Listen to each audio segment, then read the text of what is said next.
Welcome to Supporting Lifelong Success, an introduction to executive function skills. Presented by the Office of Gifted Programs in the Department of Teaching and Learning in Virginia Beach City Public Schools.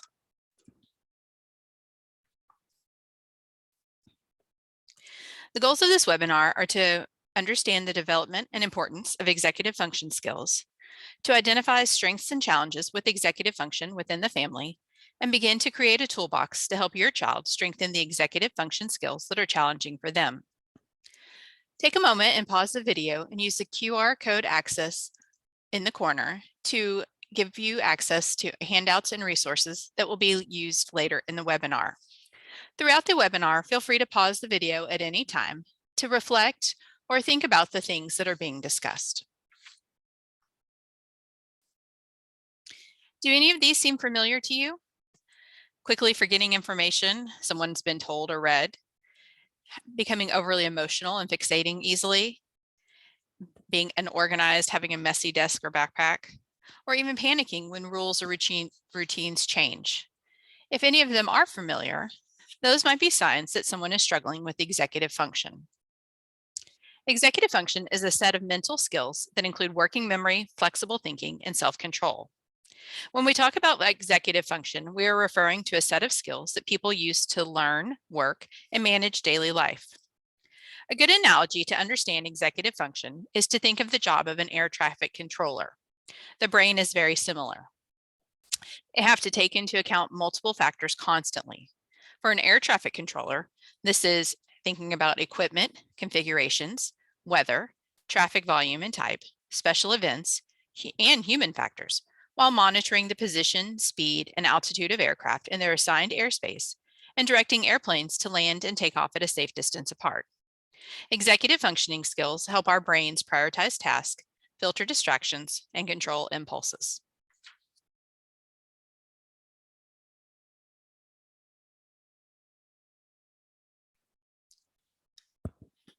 This video specifically talks about ADHD and executive function, but many of the items that the How to ADHD YouTube channel brings up in the video work for gifted learners with asynchronous development or executive function challenges.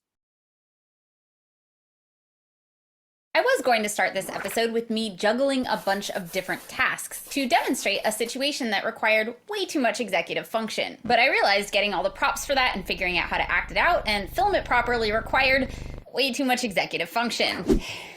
Did I use that term right? What is executive function?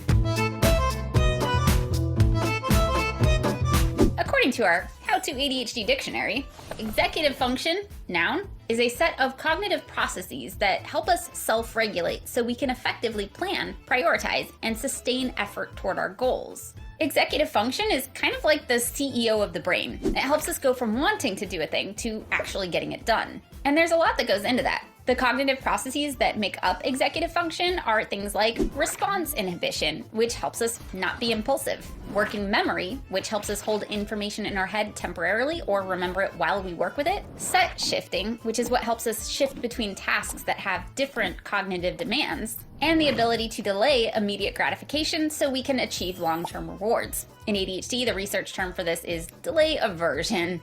These functions help us with what people often call being an adult, which makes sense because executive function is located in the last part of the brain to develop and doesn't fully develop until around the age of 25. In ADHD brains, it takes even longer. According to ADHD researcher Dr. Russell Barkley, executive function in ADHD is up to 30% delayed, which is why those with ADHD can seem immature. And even once it does fully develop, it's still impaired. So some of the things parents do to support their kids' executive function: make sticker charts, lists, put away distractions, create routines. They might have to do more of, or for longer, for their ADHD kids. And as adults, we often need to do this for ourselves. This is so critical for those of us with executive function challenges that Dr. Barkley compares it to building a ramp for someone in a wheelchair. It's a necessary accommodation if we want to get to where we're trying to go. Not everyone with ADHD has impairments with all of the cognitive processes involved in executive function. For example, one brain's working memory might be just fine, but everyone with ADHD does have impairment in executive function overall. Often it's not that we don't know what to do, it's that we don't have the executive function to effectively do it. So if you or someone you love is having a hard time getting things done, you might ask, is this actually about effort or is this an executive function issue? When trying to create an ADHD-friendly environment, you might consider what would make things easier on executive function. If there are behaviors you want to discourage, you might ask, what would require more executive function? How could I make doing this thing harder? And if you're having a bad brain day because you didn't sleep well last night, you could say, my executive function isn't doing great right now. Maybe I need to skip the complicated intro. Because, as my good friend Eric Tivers puts it, we can do hard things, but we don't need to do them in the hardest way possible. You can check out some of our videos on ways to support executive function here, and we're going to be going deeper into different executive functions in future videos. Thank you to my brain advocates and all my Patreon brains for supporting content like this. Because of your support, I've been able to expand my very neurodiverse team, which is making it easier on all of our executive function. Like, subscribe, click all the things, and I will see you next video. Now that we know a little bit more about executive function, let's continue to dig in further. Take a minute to pause the video and look at this slide and think about some of the executive function skills and processes each of us use as adults every day. Think about ones that you see as vital to adulting or being successful at a job.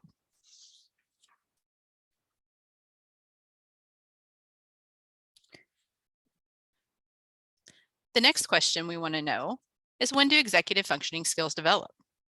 While no one is born with a complete set of executive function skills, they do begin to develop shortly after birth, and there are times when we see large spikes of dramatic growth. One major spike tends to be between the ages of 3 and 5, and then the skills continue to grow until a person reaches their mid to late 20s. It is important to note that adverse childhood experiences can delay or impair the development of executive functions. Additionally, as we heard on the video, children with ADHD typically have a 2 to 3 year delay in their executive function skills, which means a 7-year-old has the executive function skills of a 4 or 5-year-old. Even as young as 6 months old, people start to develop executive function skills. We see this in infants as they become soothed by their primary caregivers and how they learn to recognize faces. The toddler years can be tricky, as all parents know, because children are starting to learn how to problem solve, express their preferences, and protest. Sometimes their emotional control and their lack of ability to communicate gets the best of them, which leads to outburst. Between the ages of 3 and 5, we see a huge surge in the executive function skills of most children. This is the age where they tend to socialize more, are often going to some sort of school or daycare, and are learning the concept of rules.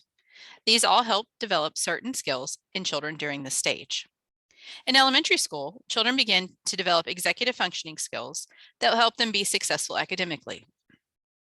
In addition to the skills and information they are learning in the classroom, they continue to develop socially, and these interactions help build the skills that involve behaviors. Through middle school and high school, children are developing critical thinking skills, learning to see things from different perspectives, and figuring out how to prioritize school and extracurricular activities. During this time, children are also learning how to develop goals and monitor their success.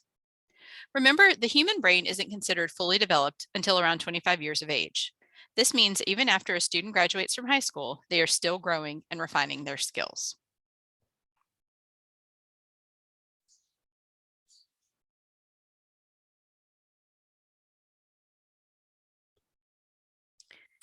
Executive function skills are important not only as individuals in school, but throughout life as members of society.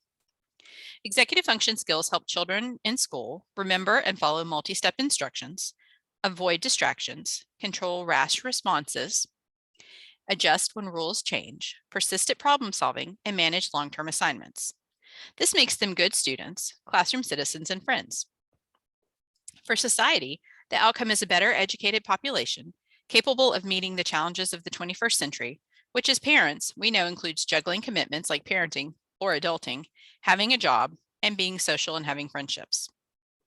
Executive functions help children with positive behaviors, developing skills of teamwork, leadership, decision-making, working towards goals, critical thinking, adaptability, and becoming aware of our own emotions as well as those of others.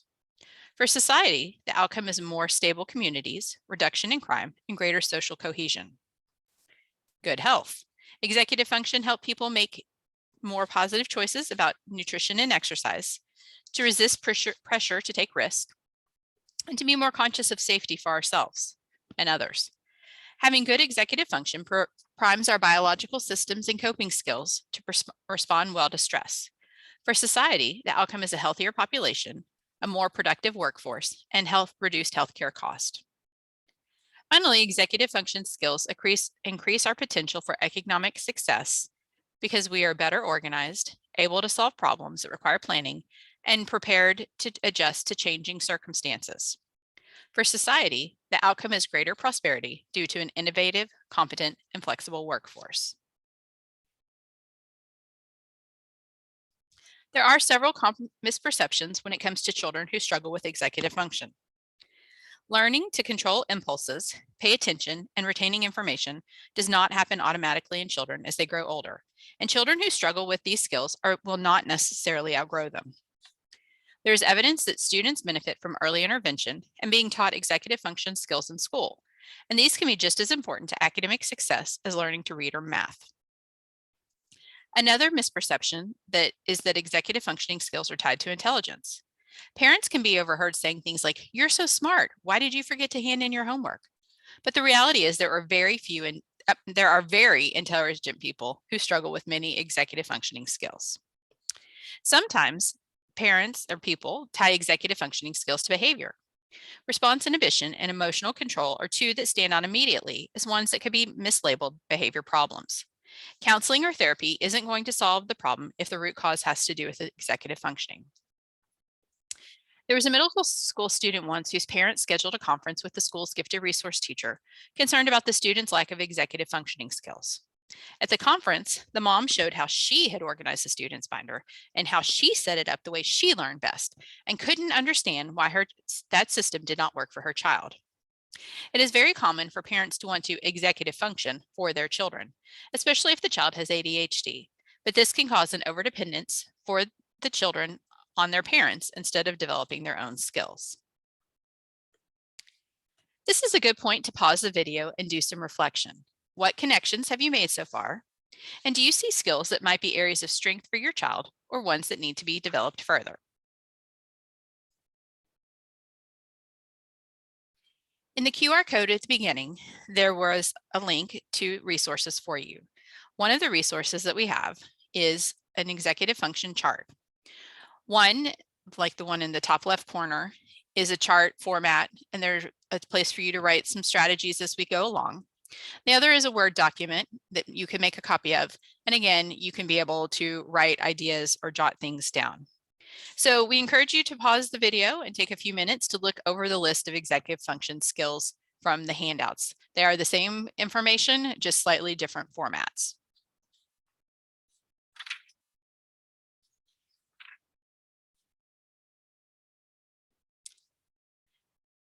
Now that you have had a few minutes to look over the charts and look at all of the executive function skills, this is a good time for some internal reflection. And feel free to make notes on your chart. So think about the list of executive functions and all the things that you just saw in them. What are your weaknesses and strengths with executive functions? How have you learned as an adult or growing up to compensate for your areas of weakness? Now consider your child's strengths and weaknesses with executive function. Do you see any overlaps or similarities?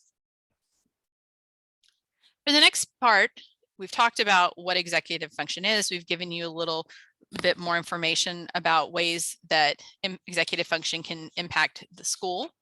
And so now we want to talk about some solutions or some ideas.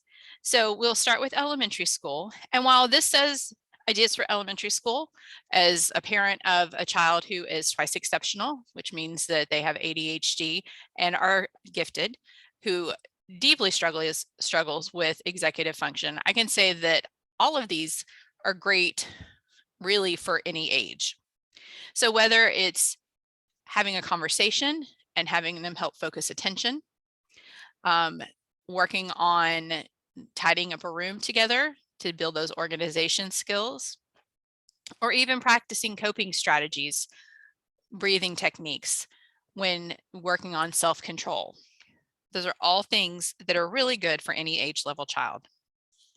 Another idea would be to provide your child with pictures of or graphics of what a finished product could look like, because children with ADHD or executive function struggles often can't envision the future or a finalized product. There are some good picture books that you can use to have conversations with your child about executive function, and these are all available on Amazon.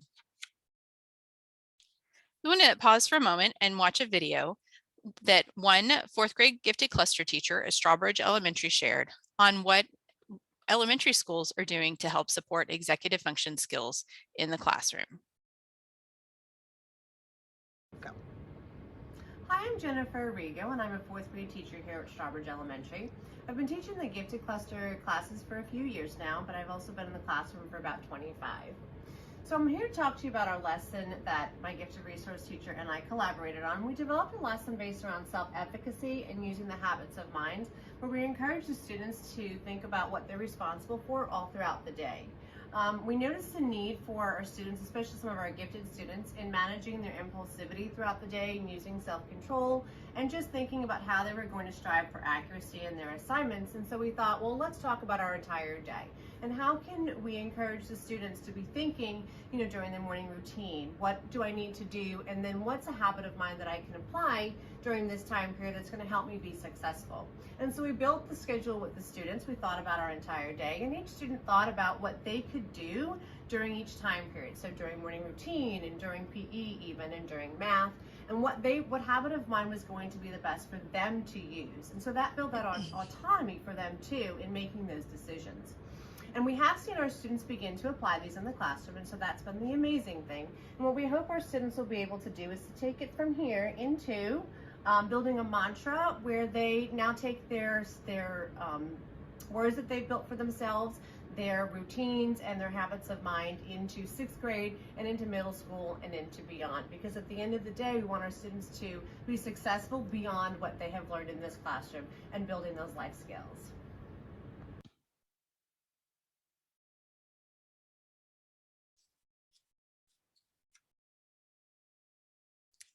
Some ideas for middle school students include a specific focus on organization and time management, both of which are big areas of importance as students begin to take more rigorous classes and spend time doing things outside of the school. Having checklists for students, to-do list, or using a planner is a great way for students to stay organized. Even apps such as Google Keep, where a student can write down the things they need to do and then check them off or cross them off when they're done, can be really helpful and a great visual for students as they're learning that idea of management and organization and prioritizing tasks. Another thing that students often struggle for, especially teenagers, is time management. A lot of time they have really no concept of how long something takes.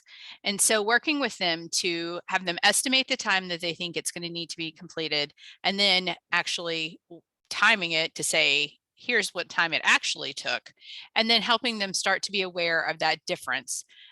Sometimes they might be pretty spot on with the amount of time something takes, but sometimes they probably have a wide difference in what the amount of time something actually takes. And that's part of the reason why they might struggle with things, because they lack those time management skills.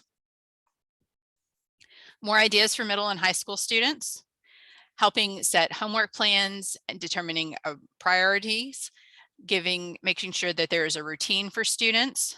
When they come home from school, what do they do? Even things such as thinking out loud while you are using executive function skills, which will help model your thinking for your students, your children. Smart but Scattered Teens and Focus and Thrive are books really that are geared more for parents to use as a resource, but the executive function workbook for teen might be something that you could use with your child. Here's a quick video that Miss Ann Marzatello, gifted resource teacher at Kempsville High School, put together to show some of the things that high schools are doing to support executive function in students. At the high school level, executive functioning delay is probably the primary cause of underachievement in gifted students. Delays in self regulation skills like organization, task initiation, and time management all cause students to fall behind, and honestly, they rarely catch up without intervention. It is common to hear a high school student who has an executive functioning delay say something like, "Well, I was gifted in elementary school, but I'm not anymore."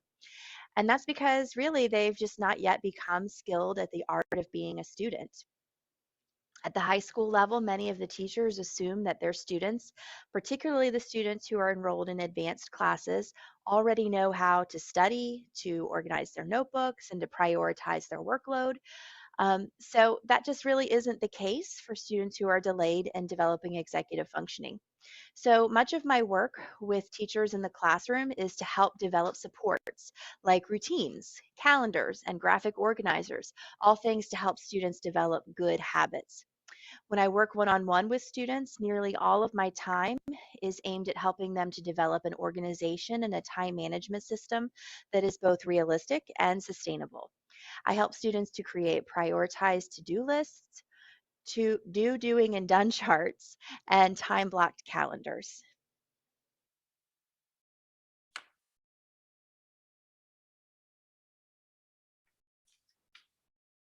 Now that we have learned more about executive function, seen how it impacts school and outside life, and started to think of some strategies to help with specific items or skills, what is the next step? And that is to create a plan. So it's important to develop a plan together. Think about one area to focus on first and have your child be the one to decide which one would be the best one to start with. Remember, we want the buy-in from the child so that they're actually part of making sure that it happens. Ask your child to tell you what he or she can do differently to improve that skill that they decided to focus on first. Do not accept broad statements like "I can try harder." Brainstorm specific behaviors they will change or ways they will think differently about what they're doing. Ask specific questions to help develop their plan. Do not just create a plan for them. Your plan may work for you, but it will not necessarily work for your child. So asking specific questions like, what will you do in the evening to help organize your materials? Where will you place them? What will you do in the morning to help you remember to pick up the materials? Those are all good questions that are specific that will help them think through the specific steps they need in order to be more successful. You might offer or suggest your own services. You can ask questions like, how can I help you with your plans? Or what can I do differently to help improve your skills? But also be willing to ask a friend, family member, gifted resource teacher, or school counselor to help if your child's area of weakness is the same as yours. Have a discussion with your child about what it will look like, feel like, and sound like if they are successful. Try to be as specific as possible. Identify steps needed to accomplish to reach the goal. Make sure that when you give feedback, it is timely and specific. For example, instead of saying something like, "You got an A, you're so smart," provide feedback that includes questions and statements. So if you're talking to your child about them working on their anger management or impulsivity, you might say, "You look like you were working really hard to keep your anger under control just then. I know how much effort this takes for you, and I'm proud that you were successful. Your skills for managing your anger are improving." Or if your child's focus is organization, you might say, "Looks like you were practicing some of those organization techniques we discussed. Your practice and effort are really paying off. A few weeks ago, I'm not sure you would have finished your homework without more reminders from me. You were really learning how to be more persistent." When you talk to your child about their day at school, it's best to ask specific questions. And so you might ask something like, "What skills do you think you used well today when you were controlling or using or working on whatever at school?" Or, "What skills could you have used more effectively today when you did blank at school, started your work, talked to your friends, answered a question," those type of things. And then always offer, again, your assistance. How can we work together to develop your skills even more? The process of improving executive function takes time and persistence.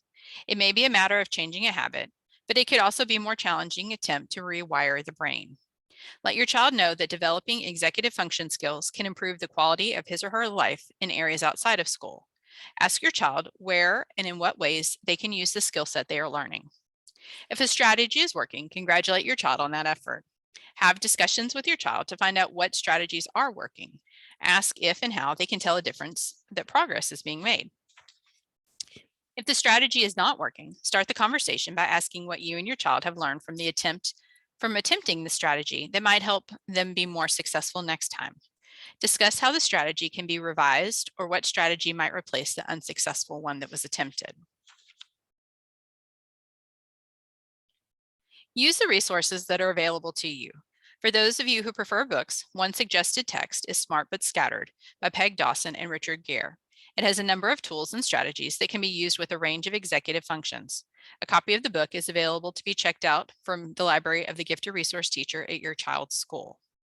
Here are also some potential websites that you might use as a resource. We would add the disclaimer that the links to the websites provided are for groups and organizations outside of Virginia Beach City Public Schools. No liability is assumed by Virginia Beach City Public School or individual staff for losses suffered by any person or organization relying directly or indirectly on information published on these sites. Views expressed in any article or website are the views of the authors individually and do not necessarily reflect the view of Virginia Beach City Public Schools or their staff. Students with executive function difficulties can often benefit from the coordinated support of parents and school staff. A team approach involving the student and focusing on the skills and strategy development can lead to growth and success. For a student whose challenges with executive functioning are significantly impacting their learning, parents are encouraged to reach out to a school administrator, gifted resource teacher, or school counselor to determine if additional support is needed. We hope that this introduction to executive function skills will help you and your family. Thank you for joining us.